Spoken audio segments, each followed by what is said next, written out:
Aujourd'hui, ce qui préoccupe le plus les équipes d'action contre la faim dans le nord du Mali, c'est vraiment la pénurie alimentaire. La ville de Gao se retrouve de plus en plus isolée du reste du pays. L'axe entre Bamako et Gao, la route étant coupée par l'intervention armée.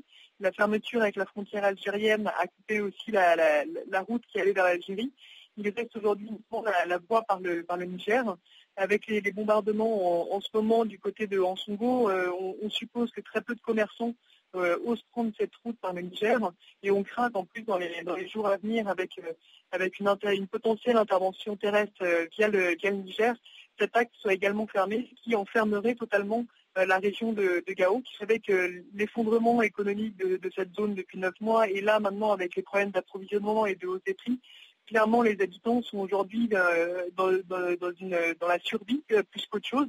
Le but, c'est d'arriver à trouver à manger pour le lendemain. Ils sont même davantage préoccupés par ce problème de pénurie alimentaire que par l'intervention armée en tant que telle. Des propos recueillis pour nous par Sandrine Gomez.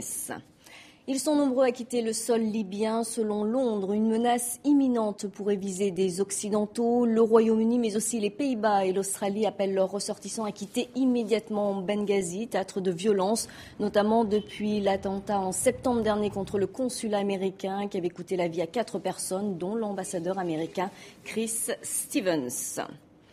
Et pour parler à présent de la situation en Égypte, Hussein El Ghanini, militant, est avec nous sur ce plateau. Bonjour. Merci d'être avec nous. Alors 2 ans après la révolution en Égypte, le combat n'est pas terminé. Non, le combat continue, la révolution est toujours en marche. La révolution a demandé ou a présenté certaines exigences et certaines demandes au nom du peuple. Ces demandes-là n'ont pas été respectées ni par les militaires qui ont pris le pouvoir juste après Moubarak, ni par jusqu'alors, ni par le président Morsi. Donc, tant que ces demandes n'ont pas été respectées, la révolution va continuer dans les rues d'Égypte. Alors, il y a 2 ans, les mots d'ordre, c'était pain, liberté, dignité et justice. Aujourd'hui, ce sont toujours les mêmes. Ce sont toujours les mêmes parce que rien n'a bougé, rien n'a changé. On a juste changé le nom du président. Au lieu de Mohamed Hosni Moubarak, maintenant c'est Mohamed Morsi et c'est tout. Après, maintenant, on peut rajouter certaines demandes à ces demandes basiques de la révolution, des demandes pour arrêter ce discours de haine qui divise un petit peu la population égyptienne, parce que maintenant la couleur religieuse a pris le dessus sur toutes les demandes socio-économiques.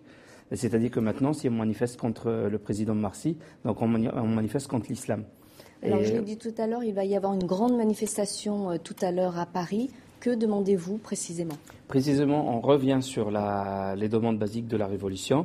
On continue à manifester contre la Constitution bafouée et élaborée par... Et sur quel point précisément sur la Constitution ? Alors, la Constitution, par exemple, sur la liberté d'expression, sur la liberté des femmes, aussi sur tout ce qui touche en fait les libertés fondamentales, plus le pouvoir ou la place accordée à l'armée dans cette constitution, qui est une place très importante, trop importante par rapport à ce qui se passait sous la présidence Moubarak. Donc maintenant, les militaires sont encore plus forts sous Morsi que sous Moubarak.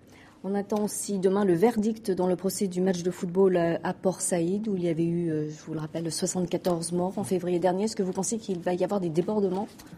Bon, ça a commencé un petit peu parce que les ultras de l'Ahli, rejoints par les ultras d'un autre club très connu en Égypte, le Zamalek, qui sont descendus dans la rue, ils ont fait des actions en coupant la circulation sur un pont, en coupant aussi la circulation du métro.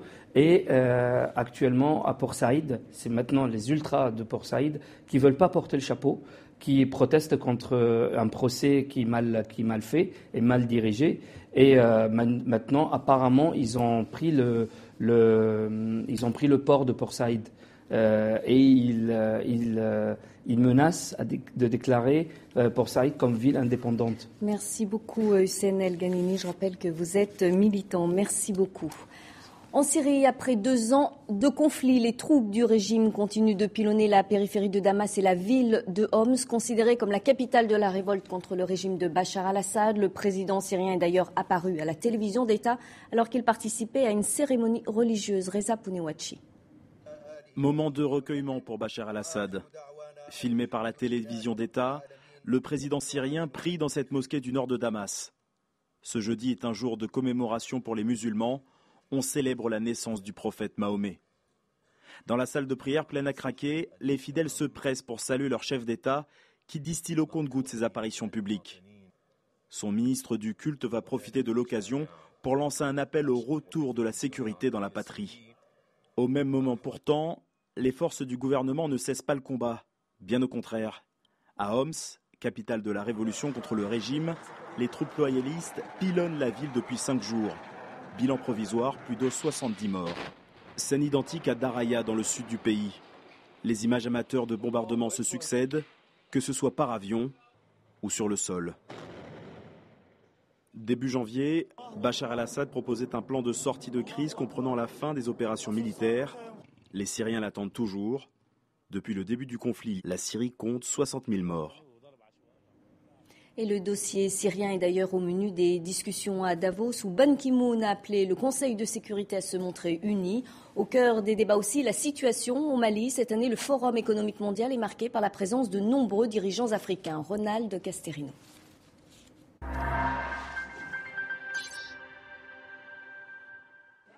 L'Afrique espérait cette année mettre en évidence son impressionnante croissance économique actuelle. Mais les mauvaises nouvelles ont éclipsé le vent d'espoir perçu à Davos. Ainsi, l'Algérie a dû justifier l'intervention à In Amenas qui a fait 38 morts. Nous avions près de 800 personnes sur le site et il y en a au moins 750 qui aujourd'hui, grâce à la vigilance des autorités et à la bonne gestion de cette affaire, sont encore en vie. Mais je peux que regretter un mort eût été de trop. Et le premier a été algérien, ne l'oublions pas. Témoignage poignant de ce diplomate malien dont la famille est bloquée à Tombouctou, occupée par les combattants islamistes. La ville de mon père, la ville de ma mère et la ville où je suis né sont toutes sous occupation aujourd'hui. Et je sais comment les populations sont dans les difficultés, où il n'y a plus d'école. Les femmes sont l'objet de viols et de traitements inhumains. Cela ne peut pas continuer. Le monde entier ne peut pas fermer les yeux sur un phénomène comme ça. La Guinée va envoyer 125 soldats au Mali. Le président Condé défend l'intervention armée. La Guinée a été toujours partisan de l'intervention militaire contre les terroristes. Autant nous sommes pour le dialogue avec les Touaregs, parce que c'est une question nationale dans le cadre d'un Mali uni, autant il fallait envisager la lutte militaire contre les terroristes. Pour le Nigeria, qui va envoyer 1200 soldats, le plus fort contingent, la fin de la guerre est un enjeu fondamental. Nous devons avoir la paix et la sécurité sur le continent africain. Ce n'est qu'à cette condition que l'Afrique pourra se développer et devenir la puissance économique qu'elle devrait être. La paix, sans elle, l'Afrique ne pourra faire sien le XXIe siècle et profiter enfin de ses richesses. Première nuit en France pour Florence Cassé. Après avoir passé 7 ans de prison au Mexique, la jeune femme de 38 ans a retrouvé les siens. Retour très médiatisé, libre depuis mercredi soir. Elle se dit sereine et prête à défendre son innocence. Et sur ce point, justement, le président mexicain Enrique Peña Nieto s'est exprimé. Je vous propose de l'écouter. Je souhaite réaffirmer le respect entier que je porte aux décisions prises par le pouvoir judiciaire mexicain. Je déplore dans ce cas, comme dans beaucoup d'autres affaires, les erreurs et violations de la procédure qui empêchent le pouvoir judiciaire de déterminer l'innocence ou la culpabilité d'une personne. Et à noter aussi que Florence Cassé sera l'invitée de Patrick Simonin ce vendredi sur TV5 Monde. Et vous pouvez aussi retrouver sur notre site internet un dossier complet sur la libération de Florence Cassé. En bref, le Sri Lanka va interdire aux femmes de moins de 25 ans de partir travailler en Arabie Saoudite comme employées de maison. Une décision prise après la décapitation à Riyad d'une jeune Sri-Lankaise soupçonnée d'avoir tué le bébé de son employeur saoudien. En Russie, des militants de la cause homosexuelle ont été roués de coups cette semaine et en ce moment même, à la Douma, le Parlement russe est en train d'examiner une proposition de loi très controversée. Les précisions de Sandrine Gomez. Un kissing cette semaine devant la Douma, le Parlement russe. Une protestation intitulée La journée des baisers et qui manifestement n'a pas plu à certains passants. Les sodomites, hors de Moscou. Des baisers qui semblent même provoquer chez certains des réactions plutôt musclées. Objectif pour ces militants pacifistes, dénoncer le vote d'une loi homophobe ce vendredi au Parlement. Partout en Russie, s'embrasser entre personnes de même sexe pourrait bientôt être assimilé à de la propagande homosexuelle en direction des mineurs. L'amende encourue est de 12 500 €. Les activistes y voient aussi une porte ouverte à toutes les dérives. Cette loi ne définit pas ce qu'est la propagande homosexuelle et on comprend pourquoi, parce que la propagande homosexuelle, ça n'existe pas. Ces derniers temps, les associations gays et lesbiennes dénoncent une augmentation des actes de violence contre les minorités sexuelles dans le pays. Un mouvement d'extrême droite nationaliste réclame même la fermeture des bars et des clubs gays de la capitale. Ce militant se souvient d'une descente en octobre dernier. Plusieurs jeunes avec des capuches et des masques chirurgicaux sont entrés dans le club et ils se sont éparpillés un peu partout. Puis il y en a un qui a demandé « Vous avez commandé une bagarre, et bien vous allez être servi ». Ils ont commencé à pousser les gens, à casser des verres et à tout mettre sans dessus-dessous. En mars 2012, le Parlement de Saint-Pétersbourg avait le premier adopté un texte condamnant l'homosexualité publique en la comparant à la pédophilie. Depuis, au moins 7 autres régions lui ont emboîté le pas. Cette proposition de loi fédérale contre la propagande homosexuelle est aujourd'hui soutenue par Russie Unie, le parti de Vladimir Poutine.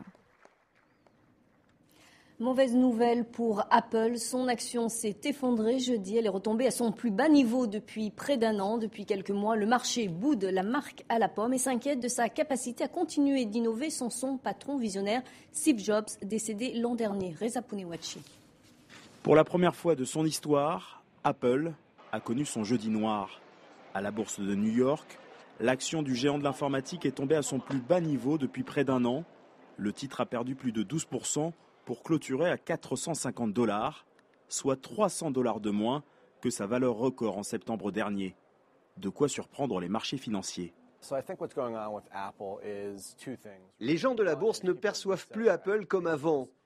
Pour eux, il s'agit désormais d'une grande entreprise mature, encore capable de croissance, mais ce n'est plus la société hyper croissante de ces 2 dernières années. Pourtant, le groupe à la pomme a enregistré d'excellentes ventes lors du dernier trimestre 2012. Près de 48 millions d'iPhone, 23 millions d'iPad, pour un chiffre d'affaires record de plus de 54 milliards de dollars. Fort de ces résultats, Tim Cook, le successeur du dirigeant charismatique Steve Jobs, n'avait donné aucun détail sur la répartition de ses ventes lors de la publication de ces chiffres. Un manque de transparence reproché par les spéculateurs. Il est logique qu'Apple soit quelque peu opaque sur son portefeuille de produits, mais il pourrait fournir un peu plus d'informations sur leurs projets en cours.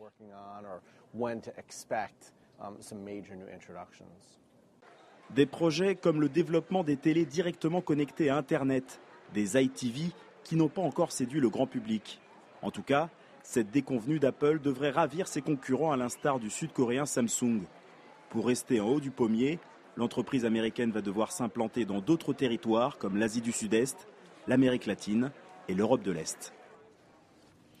Et on passe au football avec notre regard quotidien sur la CAN en Afrique du Sud. Deuxième journée du groupe B. Au programme, le Ghana face au Mali et le Niger qui affrontait la République démocratique du Congo. Karine Henry. Comme une envie de marquer l'histoire. Les Nigériens ne sont pas favoris face aux Congolais, mais d'entrée de jeu, ce sont eux qui lancent l'offensive. Modibo Sidibé voit son tir repoussé par le poteau. Mais les Congolais vont ensuite se réorganiser. Et à la 13e minute, Bokani rate la balle du but. L'attaquant des Léopards vient d'être désigné soulier d'or en Belgique. 30 minutes plus tard, Bokani remet ça. Mais Kassali, le gardien nigérien, est en totale réussite. Les Nigériens vont résister, ils vont s'accrocher à ce match nul jusqu'au bout.